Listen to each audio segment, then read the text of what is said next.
శ్రీ సత్యసాయి జిల్లా మడకశిర తాలూకాలోని గుడిబండ కొండపైన చిరుత సంచారం. శ్రీ సత్యసాయి జిల్లా మడకశిర నియోజకవర్గంలోని గుడిబండ కొండపైన చిరుత పులులు సంచరించడంతో ఆ ప్రాంత ప్రజలు ప్రాణాలను గుప్పెట్లో పెట్టుకుని బిక్కుబిక్కుమంటూ నివసిస్తున్నారని అటవీశాఖ అధికారులకు ఎన్నిసార్లు ఫిర్యాదు చేసినా ఏ అధికారి పట్టించుకోవడం లేదని ఆ ప్రాంత ప్రజలు వాపోతున్నారు.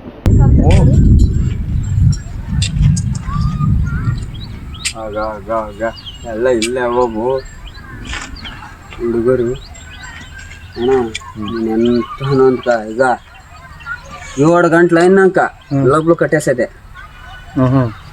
కట్టేసేది కానీ ఈత వేసుకొని పనుకుంటాను ఆ మంచము గుడిబండ గ్రామము. మేము కోట వీధిలో ఉన్నాము. ఇక్కడ చిరుతపులి కొండలో ఒకటి కాదు అని 2 పిల్లలు ఒకటి పెద్దది 3 ఉన్నాయి.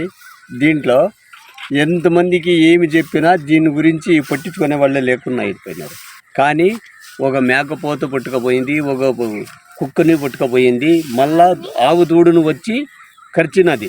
గొంతుకు చేసి నోరేసి పట్టుకొని తర్వాత మనం చూసి గలాటి చేసిన వెంటనే ఇడిచి పారిపోయినందువలన ఇప్పుడు ఎంతమందికి ఏం కంప్లైంట్ చేసినా ఏమి చేసినా దాని గురించి మాట్లాడే వాళ్ళు లేరు, దాని గురించి పట్టించుకొని యాక్షన్ తీసుకునే వాళ్ళు లేరు.